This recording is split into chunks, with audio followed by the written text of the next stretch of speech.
Where we are, 60% of these new cases are still in three main regions: St. Louis area, Kansas City area, and Southwest Missouri. We've also seen many more young people test positive for COVID-19 in the state. The average diagnosed patients is continuing to drop. Young, healthy people are more likely to have milder symptoms and quick recoveries. But what is concerning about this is that they may unknowingly carry the virus to someone older or with underlying conditions. We need young people to take this virus seriously and understand the responsibility they have in the health of their families and communities.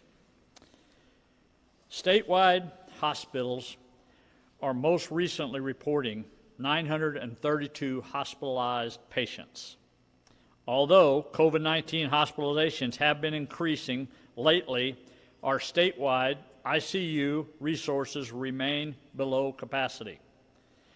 There is a variation throughout the state depending on whether the region is an existing hotspot, but overall, we are in a good place.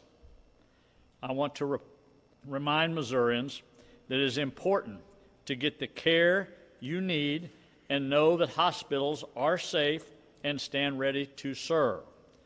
Do not delay your health care during this crisis. We also continue to test across the state to identify and isolate positive cases as quickly as possible. The state has now held community testing events in 50 Missouri counties.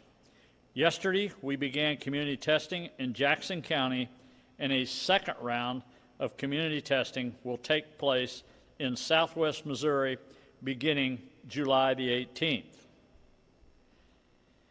As I have said many times, this virus is still here, and it's not going to just disappear. Yes, we are going to see more positive cases. We know this, but we are in a much different place than we were 4 months ago. We are much better prepared now to deal with the virus than we were in March. We know more about the virus and what preventive measures need to be taken. We know how to box in outbreaks. We know we can put up a hospital in less than 2 weeks. We have accelerated testing, and our healthcare system is stable, and our 4 pillars are still in check. With that said, if we want to keep Missouri moving forward, we must continue taking steps to slow the spread. We are not defenseless against COVID-19. I have said this almost every day since March, and I will continue to say it again. Social distancing is still the most important thing we can do. And if you can't social distance, wear a mask. Wash your hands and practice good hygiene. We all know how to do these things now, and it is up to us to continue making smart, safe, and responsible decisions, not just for our sake, but for the sake of everyone around us. The health and safety of Missourians will always be our #1 priority. But as I have also said many times, we still have to be able to move forward and repair our economy. It is a balancing act between public health and economic recovery. You cannot have one without the other, and we will continue to do everything we can to keep Missourians safe and healthy while still getting our economy back on track. Along the lines of economic recovery, I want to remind everyone that federal funding has been made available to local governments through the CARES Act. Last week, the state released a toolkit to assist local government and provide recommendations on appropriate uses of the funding specifically for testing and contact tracings. These funds were released to local governments back in early May. It is important to utilize this funding to continue our COVID-19 response efforts and keep our communities headed into a safe and healthy direction. So let me say this. This money was got As soon as we could get it to the local levels, we wanted the local levels to get it in their hands to utilize it, to put it to work. The counties that haven't utilized that money yet, I am strongly urging them to use that money. One for testing, one for contact tracing, some of the basic things that have to be done. School's getting ready to start, and your communities need it right now. So we need to start investing in those two things, in particular on the local levels, that we know are a priority. As we move forward with recovery, the Missouri Department of Economic Development continues to play a major role. Director Dixon and his team have worked hard to develop a plan that drives recovery across Missouri businesses, community, citizens, and infrastructure. Today, we're excited to announce $50 million in new grant programs for Missouri businesses with the recovery process. And we're happy to have Director Dixon here to talk more about these programs. Director? Thank you, Governor. Thanks to the Governor's leadership, we are proud to announce two new important resources for Missouri businesses, one focused on PPE production and another that is designed to help small businesses across our state. Now, while our economy is showing signs of recovery, we certainly have a long road ahead. But as we've said before, and as you just heard from the Governor, our public health care response and our economic recovery are two sides of the same coin. When the Governor first outlined the Show Me Strong Recovery Plan, the state of our public health care system and the availability of PPE were noted as critical components to our economic recovery and to the overall safety of our citizens. The announcement of these two new programs today is a perfect example of that overlap. Between these two programs, as you just heard, up to $50 million in CARES Act funding is being made available to assist businesses across Missouri. Small businesses are the backbone of our economy, but they have been struggling since the onset of COVID-19. Many businesses have had to rethink their operations model to work safely. For example, with restaurants shifting to curbside pickup, or small retailers shifting to e-commerce, for example. That's hard for any business to make that transition, but it's even harder for some of our smallest businesses. So of that $50 million, $30 million of today's announcement is a small business grant program to help ensure that Missouri's small businesses can seek relief. Funds from these programs can be used for covering salaries of workers during closed or reduced hours, website designed to facilitate e-commerce, leasing additional space to accommodate social distancing, and many more efforts to mitigate the effects of COVID-19. Also, as part of the program, $7.5 million will be directed specifically to family-owned farms and family farm corporations. Of course, as you know, agriculture is a major part of our state's economy that has faced its own set of unique challenges as a result of COVID-19.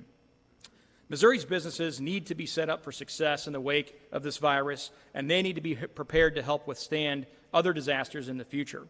So on the topic of PPE, we know how difficult it was when first demand skyrocketed earlier this spring as supply chains around the world were disrupted by the impacts of those viruses in foreign countries where most of that PPE was manufactured.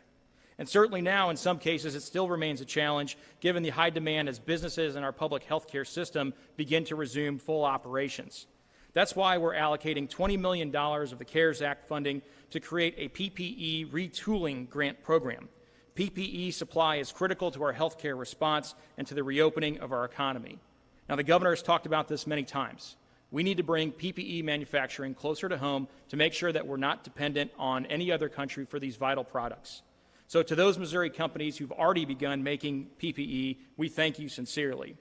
Back in March, they responded to the call for PPE production to protect our healthcare workers at the height of the pandemic, and their fast action to retool has been invaluable and has saved lives. Whether they were large manufacturers or small family-owned farms or family-owned businesses, they made a difference.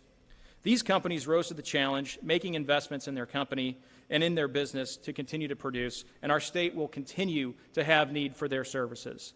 That's why we're using a tiered and targeted approach that anticipates both future need for high demand and prioritizes those manufacturers who have already pivoted to produce PPE. The retooling grant program will reimburse costs associated with purchasing equipment, upgrading or expanding facilities, lab equipment, and others up to $500,000. As the Governor just said, The virus is here and is not going away for the time being, and we have to protect both the lives and the livelihoods of Missouri workers, families, and our children.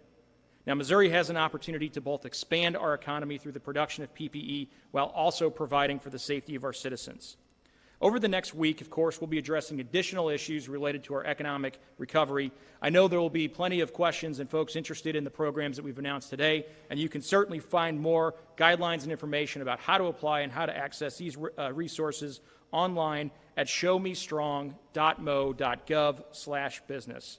Finally, thank you, Governor, for your leadership on these important issues. We certainly appreciate the focus both on the public health recovery as well, or public health response, as well as the economic recovery. Thank you so much. Thank you, Rob. Thank you for all you're doing and the work you're doing for the state, leading us back as we recover from this virus. Director Dixon will be back on Thursday to talk about COVID-19 recovery programs and opportunities. Tomorrow, we will be holding a separate press conference here in the Capitol on violent crime. As always, please continue to be aware of COVID-19. The virus is still there, but again, we are not defenseless. We can protect ourselves by social distancing, wearing a mask, and washing our hands. And we must continue to do this even as we move forward with the recovery. I want to thank everyone, and God bless. The other thing before we get into questions today, I want to address the McCloskey situation in St. Louis. First of all, as governor of this state, I have always, and never waived on the Second Amendment. I have a lengthy history of that, where I've never waived from the Second Amendment. When the Castle Doctrine was introduced in the state of Missouri, myself and Representative Kenny Jones, two former sheriffs, were the ones that developed the Castle Doctrine here in Missouri that actually went to be the national model, which is the exact one the McCloskeys were defending their property with in St. Louis, which they had every right to do under the Castle Doctrine. Law enforcement on that night was available. We weren't notified through the governor's office, through the Highway Patrol was not notified of that situation. However, that being said, that couple had every right to protect their property. They have the ability to do that as private citizens like everyone else. But what they should not go through is a prosecutor attempting to take their constitutional rights away by filing charges against them for protecting their property. In Missouri, it is very difficult to do anything to someone that is elected official on removing them from office. It's very difficult. One of the things that we need to address in future sessions. I just got off the phone with the President of the United States before I walked out here today. He understands the situation in Missouri. He understands the situation in St. Louis and how out of control it is for a prosecutor to let violent criminals off and not do their job and try to attack law-abiding citizens. The conversation I had with the President said that he would do everything he could within his powers to help with this situation, and that he would be taking action to do that. I'm thankful that he's getting involved in this situation. I'm thankful that he's going to stand up for people on their legal rights, and we're going to move forward in this state. Tomorrow, we'll be talking about special session. We're going to be talking about violent crime, and we're going to be about time changes need to be made. But things have to change in this state. And if people are going to take an oath, just like I did when I was a sheriff, to do your job, you need to do a job, you need to serve justice equally for all, and you need to abide by the laws and the Constitution. So with that, Kelly, we'll take questions. All right, thank you, Governor. Director Dixon.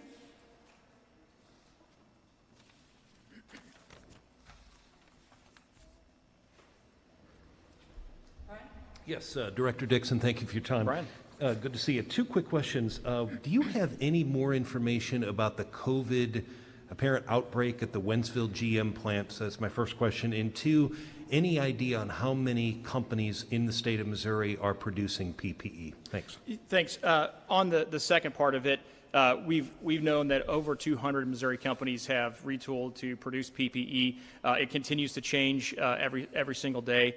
We've also put out resources earlier in the pandemic related to the PPE marketplace to help connect buyers and sellers, to help those institutions and organizations across the state that need access to that. We've talked about that with the help of Google early on in the pandemic.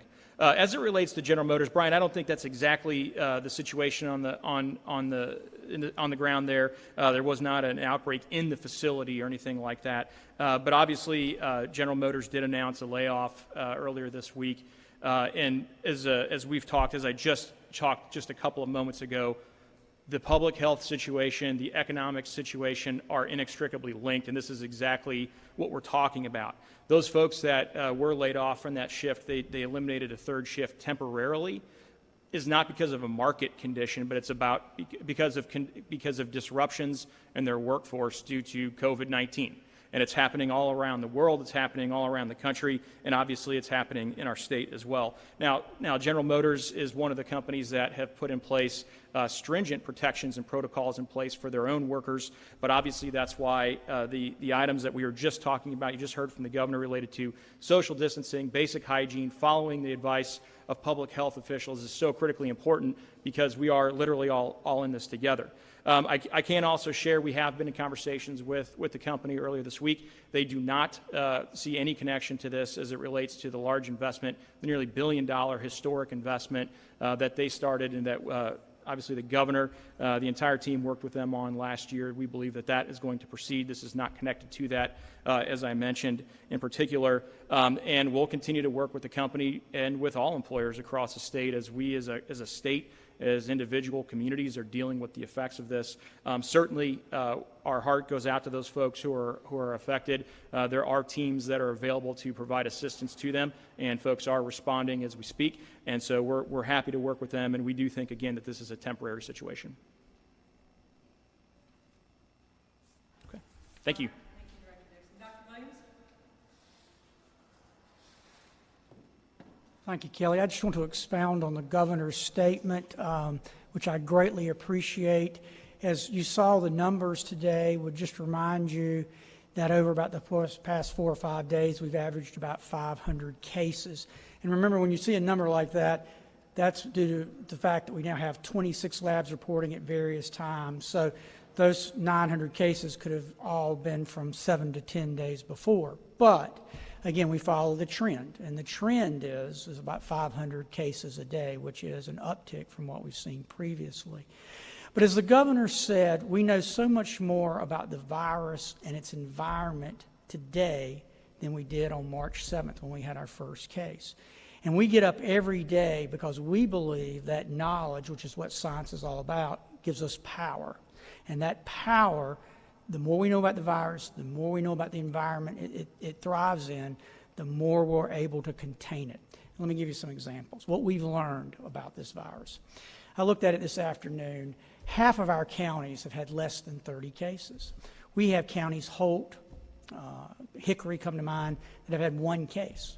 We have a county that's had almost 8,000 cases, St. Louis County.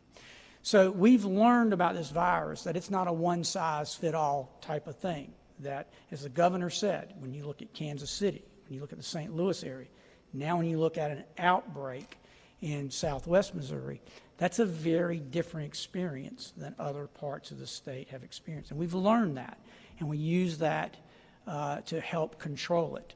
So we track this very carefully. We watch our hospitalizations. I keep up very closely with remdesivir. Every time a hospital needs remdesivir in Missouri, they call me through our emergency response center. So over the weekend, I shipped out a fair amount of remdesivir. So along with those numbers, I know people are getting sick because we had to send it out emergently over the weekend and talked with clinicians about that. Now, again, what we've learned is if you use remdesivir, if you use antibodies, and if you treat early as opposed to late before people get on ventilators, they do better. So we've learned that. So we believe fervently we can do 2 things at once because we think they're both important to health. We believe we can open up the economy and we can also mitigate whether it be an outbreak or this community transmission. But at the same time, one thing we've learned about this virus is is that in the middle of the summer, on 100-degree days, it's still spreading community transmission among young people. We've learned that, okay? We see that. So I just want to reiterate again, my mother, who watches these faithfully, she's 91, will be proud of me that I'm color coordinated today, that I have the right mask with the right tie. But for young people or anybody in Missouri, recognizing that whether you've had one case or whether you've had 8,000 cases, if you can't social distance, you need to wear a mask and you need to use hand sanitizer. You just need to do that because that's what we've learned about the virus as we go forward. So with that, I'm happy to answer any questions. Hi, Dr. Williams. Hey, Philip. So cases, 60% are still in 3 areas. Yes. Are hospitalizations matching that, or 60% in those same 3 areas? What we're really seeing, Philip, is down in southwest Missouri, just because they have less hospitals down in Freeman and Joplin and Springfield. Certainly in Joplin, we're seeing uptick there.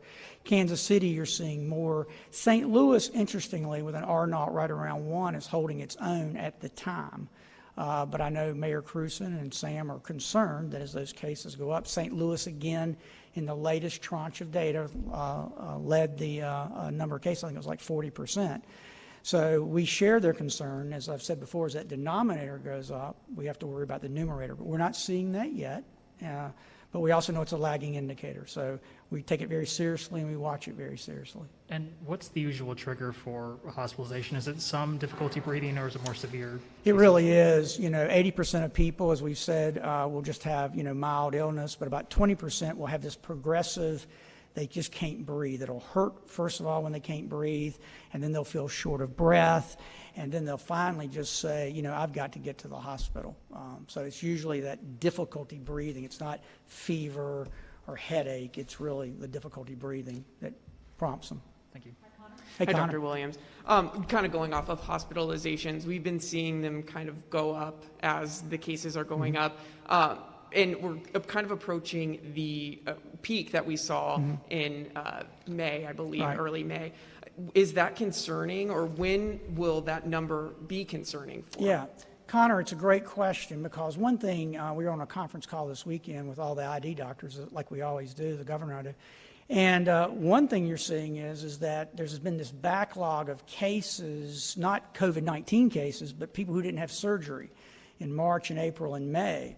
So one thing we're watching very carefully is as you look at hospital capacity and you look at ventilators, they will tell you that these are cases that don't have anything to do with COVID. It's just people who had surgery and had a complication or whatever, they were sick and they had to go into the ICU. So to your point, not only do we have to focus on what you would call COVID-19 cases, but as we've opened up the state, we also have to pay close attention just to overall capacity, just the normal operating thing. So I hope I'm answering your question, is that we take a holistic approach. And so if you said, well, Randall, when our hospitalizations for COVID reach this, will you do that? And I'd say, Connor, we have to look at the big picture, because at the end of the day, what we're most interested in is beds and ICUs and ventilators. And so far, we're good. So right now you would say we're at a good point, but is there a point that it would be like concern, I guess? Yeah. Yeah. Yeah, we're at a stable point now. And so what I tell you is we're stable. We're holding our own right now. But we always watch those new cases, because lagging indicators would be, if those aren't all young people, then 2 to 3 weeks from now you'd see the hospitalizations. And we're also looking at what's going on with other uses of ICUs and ventilators. In other words, have we had an uptick in elective surgery that got postponed, but now we've caught up, there's not a backlog, so we'll move into August and not have that additional strain on the system. Are we seeing that uptick in like elective surgeries Yes. and stuff like that? Yes, we are. When we talk to the doctors, they very much say that that's a phenomenon that they're witnessing. That it's, I guess they would say it's a good problem to have, in that people have quit postponing surgery. But anytime you do surgery, I did it for 30 years, there's always a chance if somebody's got comorbidities, they're going to end up in an ICU that we really weren't running into in March or April when we weren't doing elective surgeries. All right, thank you, Dr. Williams. Thanks, Kelly. Governor Parson? Brian? Yes, Governor, good afternoon. State Senator Brian Williams of University City has written a letter to you and calling for basically you to call a special session about the issue of policing, some policing issues. Have you received that letter, and is there any plan to call a special session for that? My staff I don't know whether my staff has or not. I haven't personally seen it yet. We've been talking about a special session ever since session was over, what they had. The one thing that we are going to be talking about, if a special session, will probably deal with violent crime. The one thing I do want to emphasize to the media and to the legislature, there's a lot of things that will be discussed this year through different ways, through different mechanisms, through the legislative branch. It's going to take some time, whether that's policy changes, whether that's the police post commission going out, receiving information, trying to figure out where we're going to move forward. That will be a lengthy process, and that will be done in a legislative session. My biggest concern right now for the state of Missouri is violent crime, homicides. 3- and 4-year-old kids getting shot and killed, shot in their homes, 2 people losing their lives last night, and just continuing on. We have to give the law enforcement officers the tools they need to fight violent crime. And right now, more important than anything, we got to stand up for these law enforcement officers that are dealing with violent crime. I said this earlier this week when I went to Kansas City and I talked to some of the Kansas City officers. Look, these guys are maxed out. They've been in the streets now for over a month with protests, with other activities that are normally not duty, taken away from the street crimes that are happening out there in these violent crime situations. We got to fight violent crime, and I'm going to ask the legislators to come back in. The sooner the better that we're going to do that. We'll talk more about that tomorrow. So one of the ways you can commit unlawful use of a weapon in Missouri is to exhibit in the presence of one or more persons any weapon readily capable of lethal use in an angry or threatening manner. How does that not apply to the McCloskeys? Because it's under the Castle Doctrine. It's on their property. They have every right to protect their property. Okay, so do you have any proof that they were on their property? Because I don't. I don't. I mean, I'm not the prosecutor in this case. I'm not the lawyers in this case. I don't. All I know is what I've heard on that. I think it's why it's concerning when it's quite evident. I mean, from what I've seen, they're standing on their property. I don't think there's any question about that when you're standing on your front porch. So I don't know where all this other crimes. Again, I don't know all the details of it. I know this, that the prosecutor up there went after them, what I believe, for doing their legal rights of the Castle Doctrine. Why are you so sure? Why are you so So sure I think if the you president don't- and if you don't know the all Attorney General of details? the United States are going to take a look at it. Well, why are And you just so like sure them. if you don't know all the details? Yeah. Good afternoon, Governor. As Yes. cases continue to rise and we keep pressing social distancing and masks, we saw some photos at the steak fry over the weekend, I believe it was, Right. and you weren't wearing a mask or social distancing. At what point does that get called upon? Yeah, I think I was social distancing. I think everywhere I go, I try to keep in mind the social distancing part of it. I try to do that everywhere I go. Am I going to be perfect about it? No. People are going to come up to you from this position from time to time, want to talk to you, want to shake your hands or anything like that. I think the things I always try to do is make sure I maintain that social distance as much as I can. I make sure I keep myself clean as far as we can. If we shake somebody's hand or somebody touches, I try to do the common sense things that do it. But look, the whole thing is, people are going to have to take that responsibility on themselves. I've wore a mask when I've been asked to wear a mask. When there's requirements to wear a mask, I wear a mask. If I feel like I can keep that space, then I don't wear a mask. We had heard that the special session you wanted was supposed to start the week of July 27th, which is the week before the primary election. Are you thinking about pushing it on the other end of the primary at this point? Politics don't matter to me on that at all. It's about violent crime. Well, just for timing purposes. People are dying out there in the streets right now. And our homicide rate in our state's going up in Kansas City and St. Louis. We're trying to maneuver which is the best time, when's a good time, when politics and elections. That doesn't have a bearing to a 3 or 4 year old kid that gets killed out here, or their parents, or their people out there dealing with that. So as far as I'm concerned, as soon as I can get legislators in here, we're going to take a look at a special session. And can you talk about what the subjects are, or are you saving that for tomorrow? Tomorrow. I have one other thing. You vetoed a bill that would have changed how taxing districts are created. I haven't seen the veto message, so I was just hoping to get kind of a synopsis of what you... Yeah, multiple reasons on that bill. I think that had 37 provisions in it So there was multiple reasons we vetoed that. General counsel went through it. The veto, I think the veto letter's probably got 7 or 8 different things in it. I think multiple subjects was never even heard, had public hearings on them. But again, I'd rather you refer back to the veto session because we went through a lot of bills and a lot of things here lately. Governor, you said that you talked to President Donald Trump right before this press conference, and you said that he wants to get involved. Did he mention how he wants to get involved or anything that he wants to do specifically for the state of Missouri or even St. Louis? I think the president didn't like what he's seeing in the way these people are being treated, and I know the Attorney General was represented in that phone call today. So I think you'll see some sort of actions I think they're going to look into things. He didn't mention what the actions would be? Again, we're going to have some follow-up conversations on this. So right now, I know that that's going to be a provision. I think we got to explain to him why it's very difficult for an elected official in the state, for a governor, how you can to remove somebody from office, or what powers you have as a governor. I don't want to make it sound like he's going to come in here and remove somebody from office, but I'm guaranteeing you that the president's focused on what's happening here. Hi, Governor. I kind of want to go back to steak fry in Sedalia. I know you said that you're social distancing as much as possible, but your Twitter account tweeted photos, you standing next to Lieutenant Governor Kehoe, people coming up to you and asking questions. Why did you decide not to wear a mask if you knew people would come up to you in this event? Yeah, it's just a choice you got to make. The one thing I know when I go to an event like that, for example, I'm not going to stand there for 10 minutes or 5 minutes and talk to anybody. If somebody's going to come up to you and say something, then I'm going to be able to separate from them pretty quick. And I think if you listen to Dr. Williams, I think really how long you maintain around somebody is important too.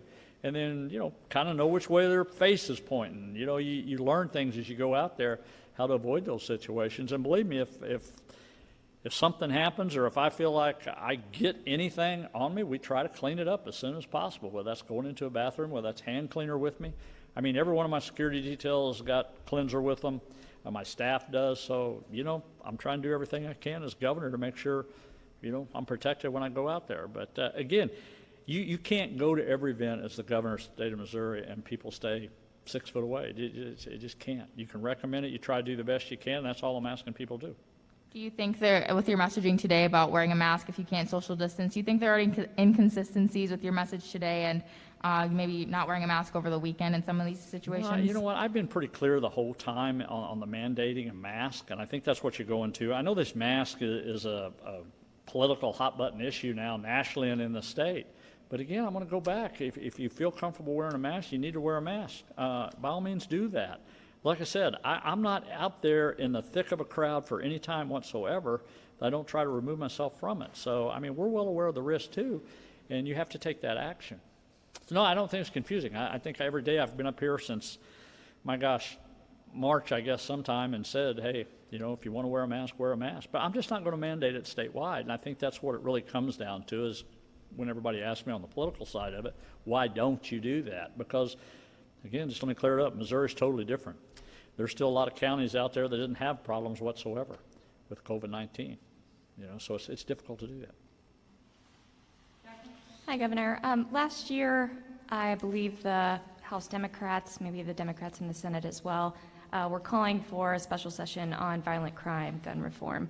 Now that you are considering a violent crime special session, have you met with the Democrats, Republicans, also calling for that? Yeah, we're in the process of that right now. All of this stuff's happening pretty much at a rapid pace. And then, again, trying to make sure that we keep everybody informed of the things that were important, that were actually all the legislators heard last year for the most part. So most of the things in this, I would say the vast majority of it is not new. These are things they had. They just didn't get it passed. Going back to Director Dixon's announcement, do you anticipate any more CARES Act money going to businesses? And the $30 million, is that enough for the need that's out there now? Yeah, well, Director Dixon, look, back in, I think it was April, I brought Director Dixon in when in the middle of COVID-19, we're trying to find that, and says, look, we still got to start developing a plan how we're going to open the state up, how we're going to get businesses back. All of this stuff we're doing now is executing that plan that he worked on months ago. We want to get as much money out there as we can to small businesses to help them get back out there, to get employees back there and get them back to work. That's the whole emphasis of why we're doing this. And, we're looking for every avenue we can to help keep the economy going along with fight this virus and get schools started, multiple fronts. We're trying to do things every day. All right, thank you. All right, thanks everyone.